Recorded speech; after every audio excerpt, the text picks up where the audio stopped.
But does it still feel like a bit surreal that that's a job?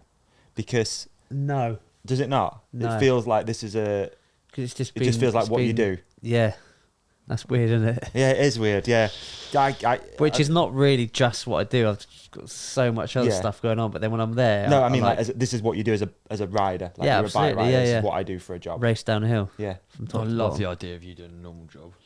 Yeah, I love it. I'll be shit hot at it. Oh, it's such a... maybe. That Troy Lee thing Sports was quite psychologist. good, wasn't it? Just you as a delivery driver. I think you'd enjoy loads of stuff. Yeah. For a bit. Yeah, but Do you ever have a regular job? no. That's cool. I went to That's so good. college. I went Yeah. to school, You're actually so weird. and then I went to college doing maths and engineering. And then throughout my first year, Orange approached me, and that's when Steve left Orange and went to Santa Cruz. Mm-hmm. And Orange were like, "Oh, what do we do now?" So Orange approached me. They gave me 25 grand Mm-hmm. and a Sprinter van fully kitted out. And they were like, "Yeah, just go do some World Cups and see how you get on. We don't really care too much." So there's £2,000 a month. There's a Sprinter van. Off you go. So I had to pay for everything. Yeah. But I was literally just, and I spoke to my dad, and I was like, "Dad, like, I've just done this," and he was just like, "Well, it's a no-brainer. Like, don't even think about staying at college. Just go and do a few years Wow. kicking about, wasting your money, and then you can just come back to school after that and do your maths and engineering, whatever you want to do." So I was like, "Yep, done." Phoned all my mates. Right, I'm actually rich now. I've got a van, and we're going to Europe for 4 months, and I'm paying for everything. Leave your wallets at home. Jump in a van. Let's go. And No that's way. when I put 4 of my mates in. Me and 4 mates got in the Sprinter van. I paid for everything. And we'd got on the ferry, went to Europe, and I raced a couple of World Cups, got a podium at the end of the year. Wow. At the best time ever. I obviously didn't pay for like pit space or anything because I didn't really know what I was doing. So I'd turn up, drive straight in the pits. Didn't know they had to like book pit space months in advance and all this shit. But everyone was just like, "Oh yeah, the boys coming in." So I remember Cedric one time, he was on Cannondale or something, and he was like, "Oh, Brendan, we've got a little bit of extra space at the end, so chuck it on there." So No way. yeah, and every race we'd just blag it and just get in there and just all the boys would jump out. Who's the boys? My brother, my Yeah. friend Liam Mason, my other friend Ben Baker, and my other friend Rich Thomas. Wow. Yeah, but That's a lineup, that is. yeah, You so know we those just sort of boys. ate, It's a ate, lineup. went to a couple of restaurants a week, ate rice and peas and sweet corn and tuna the rest of the week, raced a few bikes, You're chasing ran out of winnings, money, weren't you? Yeah. huh? Ran right, out of yeah. money literally every week, every month. But at that time, I was good enough to like almost guarantee prize money at races. Yeah. Like the smaller ones, not World Cups, but Yeah. like Max's Cups at the time were quite nice ones. £2,000 prize money, like Swiss and French Cups. Could go peel £2,000 a time there. I love the idea of that. Just Yeah. like bombing around trying to find Yeah. Yeah. prize So then money. I got invited to a Mega Avalanche one year. That year, sorry. So boys, we're going to Mega Avalanche, Alpe d'Huez, blah blah blah. Whip over there. Got there. And didn't really know what was going on. Saw Dan and G, and Dan was like fitting RockShox boxer springs in his seat post. So either putting them in a seat post, had a quick release seat post, and he had a gear shifter cable rigged up so he could pull. So he's making a dropper post.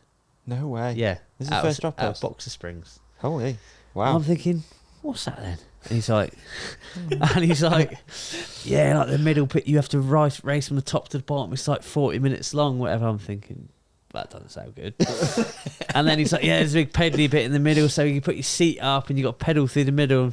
And I'm just thinking, boys, don't know if this is for me. And the organisers bought me a hotel. I've got to go for a press conference, all this shit. And I'm just looking around at these boys with triple chain rings at the front and making dropper posts and telling me that it's like the big pedally bits in the middle. I'm thinking, I'm pretty sure there's a French Cup or a Swiss Cup about 4 hours away that we could go up and get a bit of dosh. Yeah.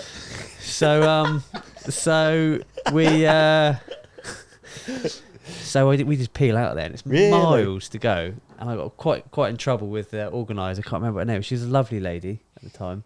Should we do a formal apology now? Yeah, I do apologise. But I've got a hotel sitting there, no one in it. There's like a seat there with Brendan on there. No one sitting behind the press conference. So it's crap. Off chasing cash. Yeah, I was just like, no chance of staying here. We've got to pedal all the way around there. That looks so shit. So we've driven from Alpe d'Huez to this Swiss or French Cup. I can't remember what it was. Lo and behold, on the way over, we ran out of petrol. Diesel completely run out.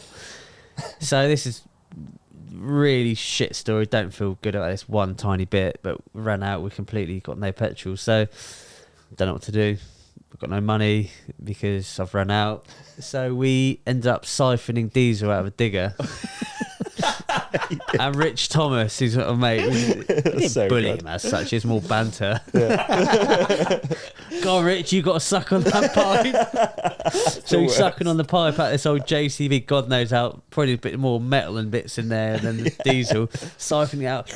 Oh, big mouthful, but yeah, come on, boy, go on, get it again. All this stuff, and ended up getting diesel out the digger. Got to the race. Got second at the race. Sam Blinkenstock, little bastard, beat me. But still walked away with the grand. You know, I mean, like a grand is. And would they give you cash then as well? Cash. Oh, there you go. Cash. Man. Another quick story I'll bore you with. We did a Max's Cup in the same position. But I mean, £2,000 is a lot of money when you're 17. When you got to pay for 5 of your mates and you're driving around Europe, it's not actually not much money at all. So I won this Max's Cup. And chuffed and nuts, blah, blah, blah.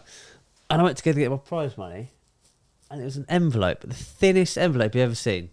And I was thinking, oh my God, it's a cheque. This is going to take ages to get bank this cheque.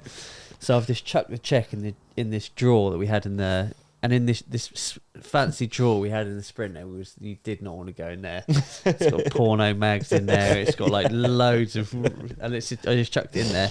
And I was like, boys, I don't know what we're going to do. Like, it's a cheque. Didn't even open it. Didn't even open the thing because I just saw it. Check. A couple of days later, I thought I'd open the cheque to go bank it, whatever. €2,000 notes in there.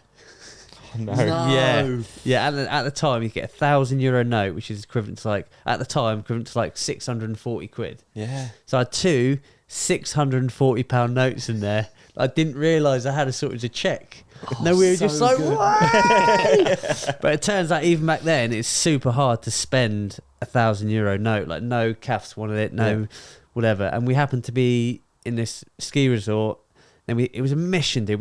We found out this owner of a cafe was an English guy, and he offered to take these notes to the bank and then swap them for normal notes we use. But anyway, that's another story. It's quite a funny one, but yeah. Wow. But anyway, I've just been talking for ages, haven't I? No, that's great. That's amazing. They're great stories. But yeah. Like, no wonder you got no regrets, because that sounds like a hell of a... Yeah. It's a hell of a life. I mean, I do wonder, like... But no, because I don't. Because then I was on a massively factory team. I went from earning £25,000 a year pounds on Orange, and then to the next year I rode for Honda. I rode for $15,000 and I had to pay for all my own food. Really? On so Honda, I was way worse off. Yeah, because... Why was that? Why did you take that? I don't know. Why did you take... Was the Orange deal still on the cards? Yeah, but...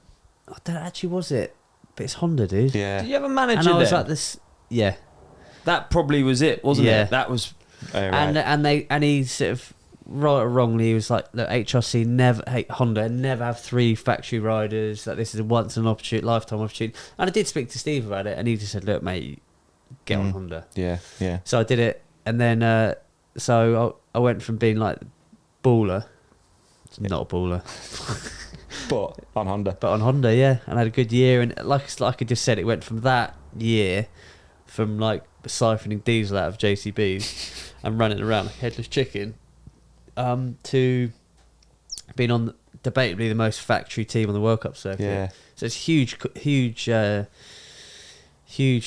difference. And then that team sadly went under, did what they did. I still don't know why. And I genuinely, honestly don't know why it didn't last anymore.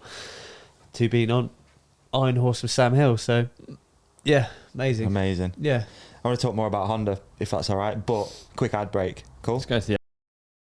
Did you enjoy this clip? If so, please like and subscribe. The full episode is available by hitting one of the links on the screen right now, or type The Ride Companion into your favourite podcast app. We've even put links in the show description for you. Cheers!